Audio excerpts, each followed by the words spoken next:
Welcome back to Growth Lab Sessions. I'm Joao, CEO of Stealth White Label Agency. Today, we're diving into the intersection of AI strategy and scalable agency models. Our guest is a professor, board advisor, keynote speaker. If you want to move from using AI tools to building AI-powered assets, this session is for you.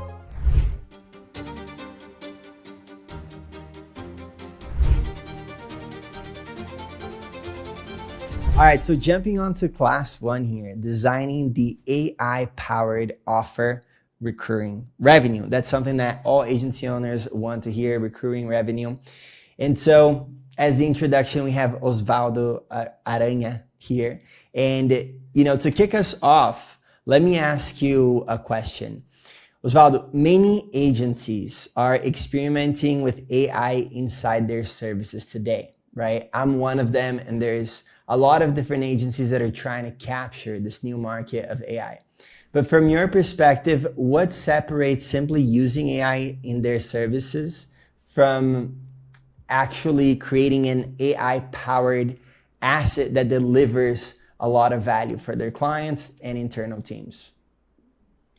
This is a great question, João, because I think this is where most agents get confused. Not only AI agents, but every company gets confused here. Because using AI inside the service usually means improving productivity, I think companies are getting crazy about this productivity goal, right? Everyone wants to be more productivity, and you write content faster, you can generate images faster, analyze data faster. Tools like ChatGPT and others, or visual generators such as Nano Banana and other great tools do help accelerate this task, but fundamentally, I think companies are still selling the same thing, execution. But that is the trick point. An AI-powered asset is different. It's something that continues generating value even when no one is actively working on it. It's like making money during while you are sleeping, For example, instead of selling campaigns, an agency could build a system that continuously analyze customer behavior, generate insights about messaging and other points, and suggest new campaign directions. Tools like Notebook LM or Perplexity can help build the intelligence layer behind these systems. So the difference is simple, just to summarize. When AI is used only to produce outputs faster, you still have a service business. But when AI is used to create systems that learn and improve over time, you start creating assets that generate ongoing value. It's much better, and it's a mindset shift. Yeah, you mentioned a lot of different tools. So I hope that we're going to be getting and looking at those tools.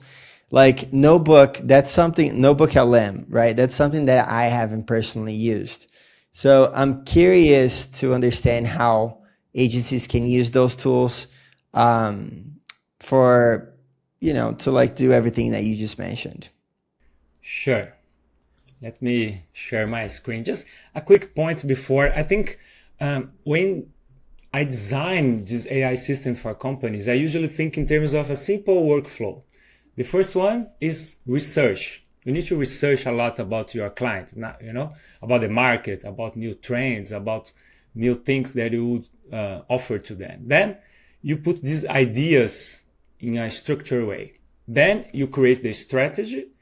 Then you create the intelligence system, and finally the execution. Let me show you a couple of things that I think would be useful.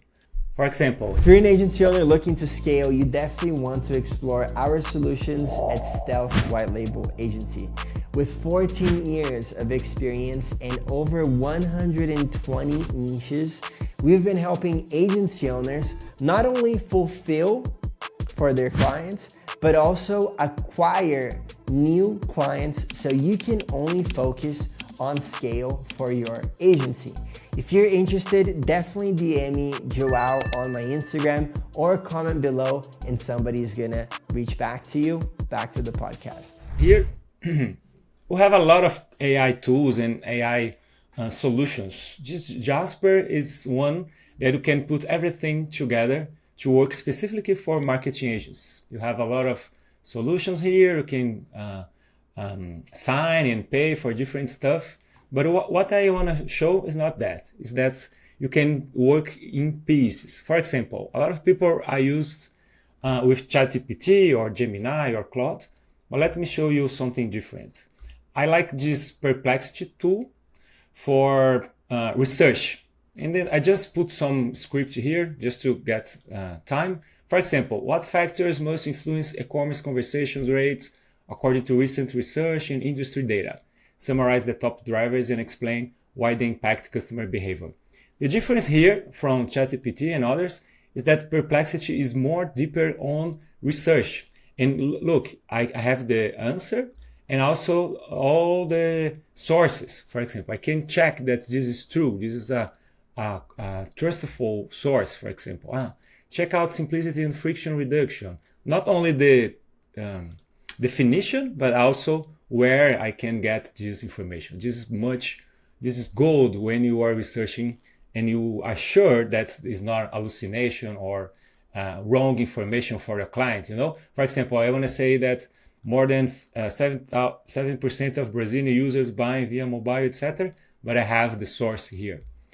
If I want something deeper, I want to go to, for example, Consensus. Consensus is a website and a large language model, but focus on papers, focus on scientific information.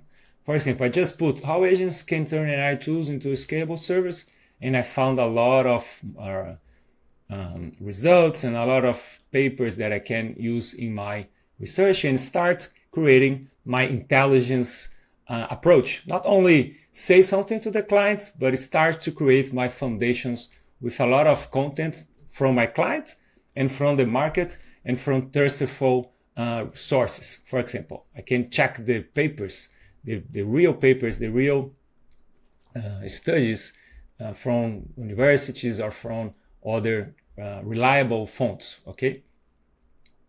But this is something that is very simple. Then the next phase, I want to have ideas. I just put here in this another tool. The name is ideamap.ai, and I will share all the links with you later. But check this out. I just wrote growth ideas in brainstorming, right? Growth ideas for a skincare e-commerce brand targeting women aged 30 plus. Okay, I just have one click here, and let's see the magic happens. So now we're talking about like assuming that an agency already has a product, already has a solution. We're looking at brainstorming ideas of how agencies can deliver like more results for their clients, right? So we're assuming that this is an e-commerce agency that has a client that has a product for women, and now they want to do more research and think of like innovative ways for campaigns, for creatives, things like that, correct? Correct. My point here is that we should not only focus on productivity, like I want to do things faster. Of course you can do that, but the mindset here is how I can have the ideas, and it's one step before, For example, in this example, my clients, they already have a product that I want to see the best approach. Not only create, I will create a campaign, some ads, etc. That's not enough in the AI era, the AI age. So I have here some example. Look how many options we have here and how we can, let me zoom in. We have growth. And for example, for customer experience, I can populate these things like, offer customer subscriptions, etc. I can just click here and expand the idea. So with more templates, for example, SWOT analysis. This is great for when you're having this phase. Let's see, for example, 8 ideas for SWOT analysis, only for this subset here of information. Okay, so let me see if I understand your point. You're saying that you shouldn't think of AI only in terms of productivity, right? Doing X service that you already deliver faster.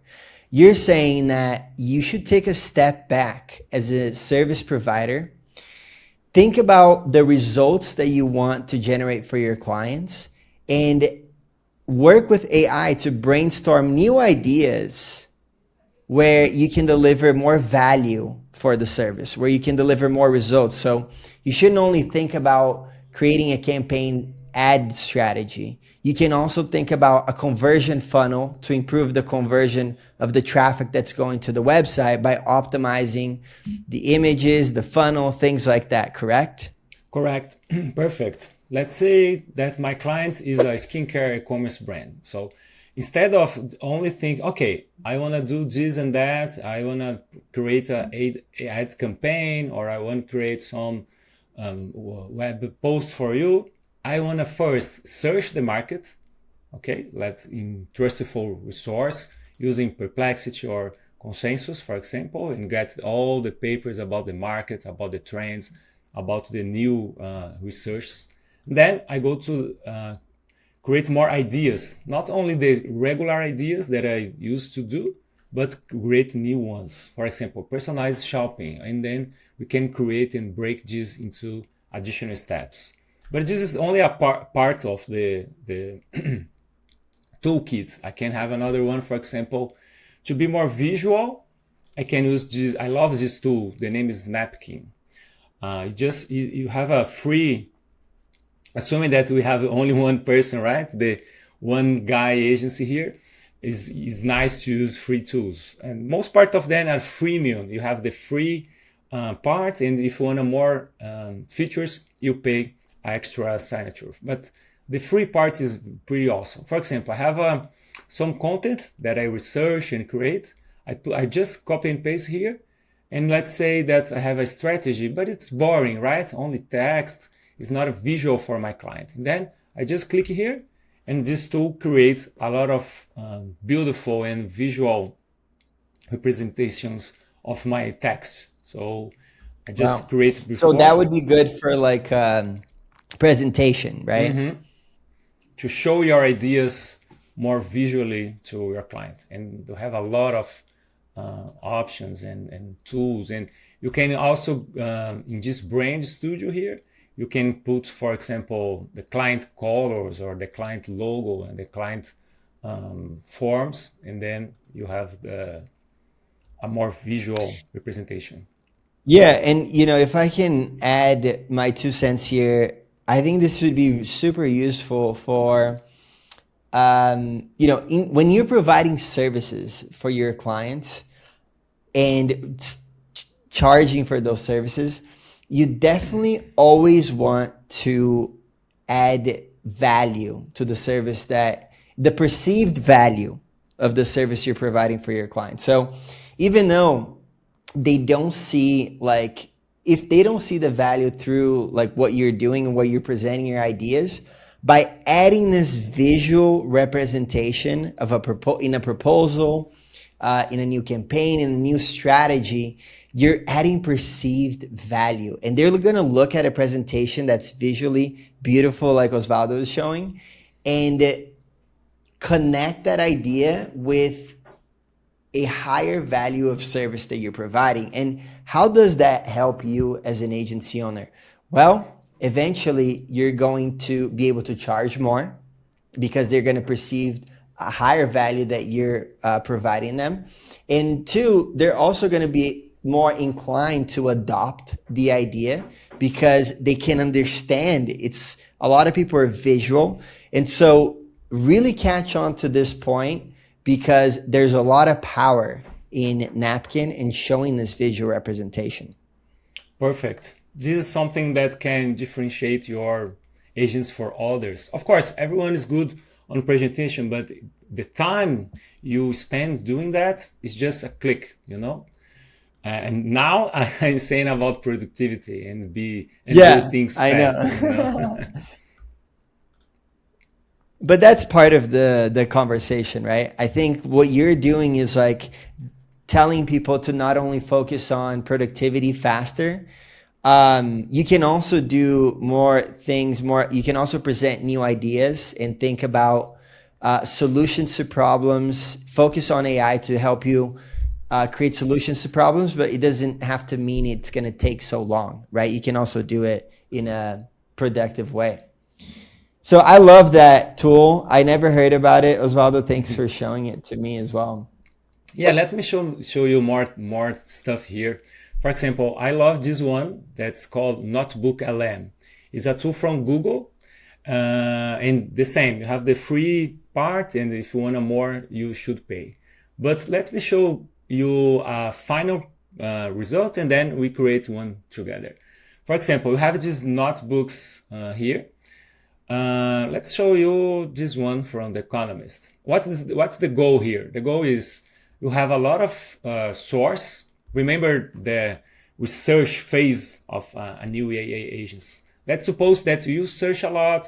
You have a lot of things about the client market, the products you want to offer, the service you want to detail. And then you go here. You include all these sources. You can create your own repository here. You can search on the web, etc. And then you have like a ChatGPT interface with prompts. You can just ask, for example, summarize the main trends here. I don't know. This is something related to the world ahead 2026. But let's say that you are researching about the client's market. So you are not searching on ChatGPT and the broad internet. You are looking only on your data that you provide. So we have here the 3 main points, for example, But this is not the most interesting part. The most interesting part is here on the right. I can do a lot of things, what they call studio. So you can create, for example, a podcast. You can create, for example, a podcast to listen while you are driving, for example. You can create some mind maps. You can create flashcards, for example. You can have flashcards to show your clients some ideas or some criteria, or for yourself to see if you are in the right strategy, for example.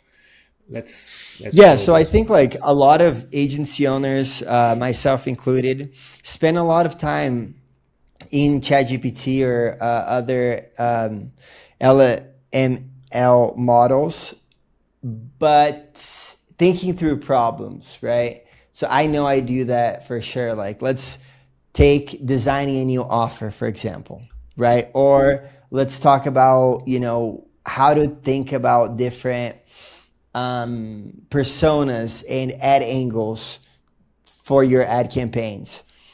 When you're doing that, or your team is doing that using Notebook LM, it's really easy to just take all of that conversation and transfer it to a mind map, a mental map.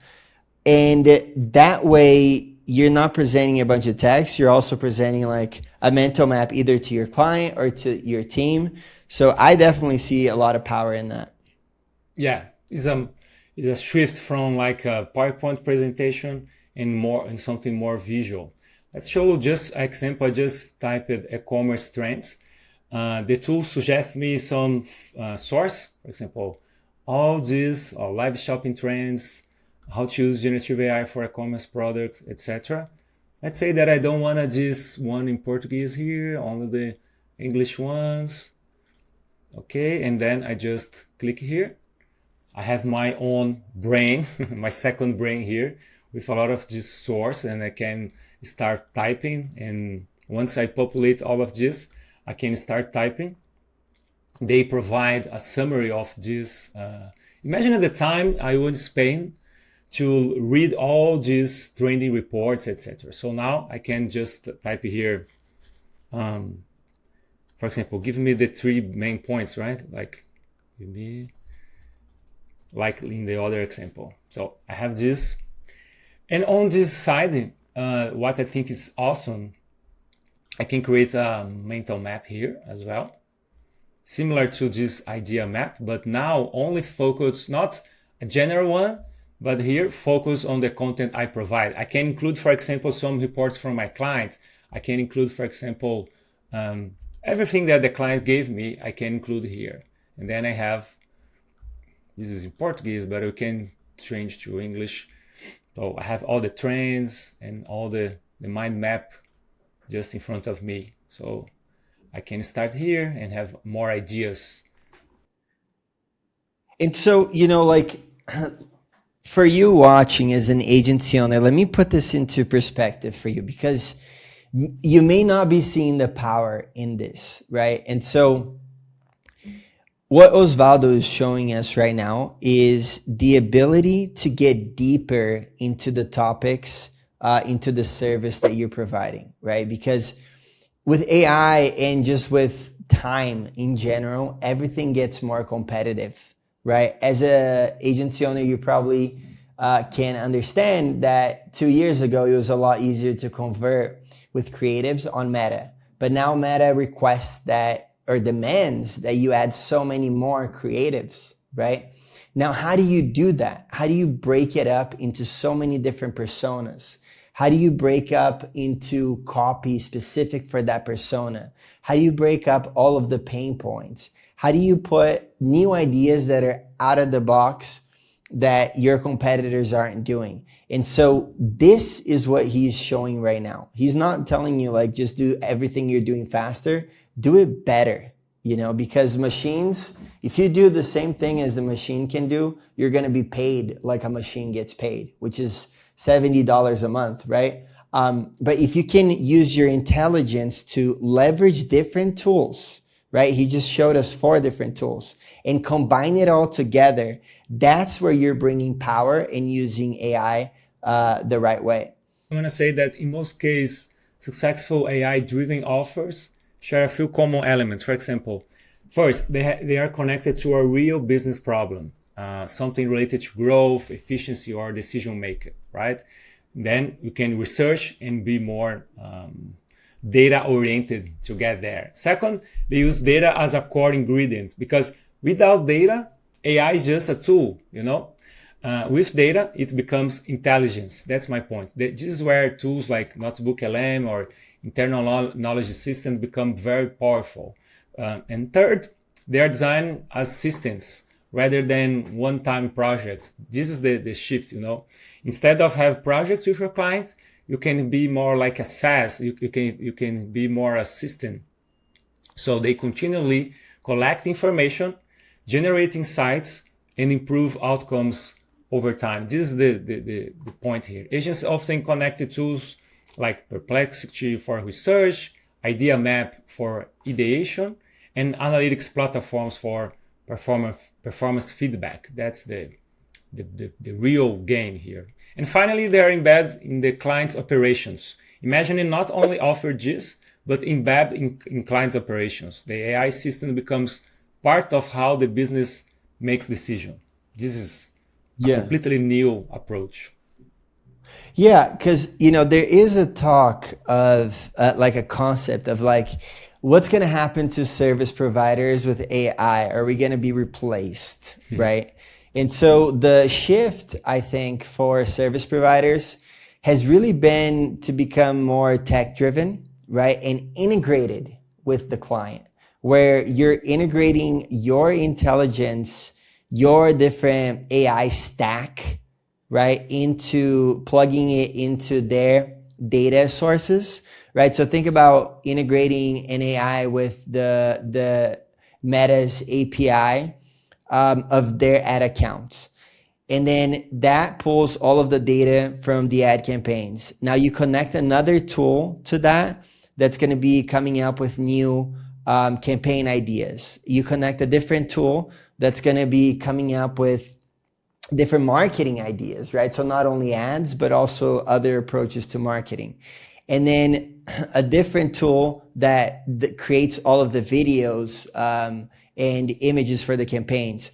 And creating like a loop of AI tech stack that takes data sources, adds aggregate value, and can eventually like output that automatically into campaigns, for example. And then you store all of that history and all of those changes and make your AI models for your specific client more intelligent. Now you're sticky, right? Now you build not only a service, but a stickiness where the client is not going to be able to just, churn on you and say, I want to cancel tomorrow. You already have like 1 year of an algorithm being built that's being refined over time and works so well for them, right? So I think that's a big shift in how agencies are providing service. I think like being able to do that is now your task as an agency owner. Specific client more intelligent.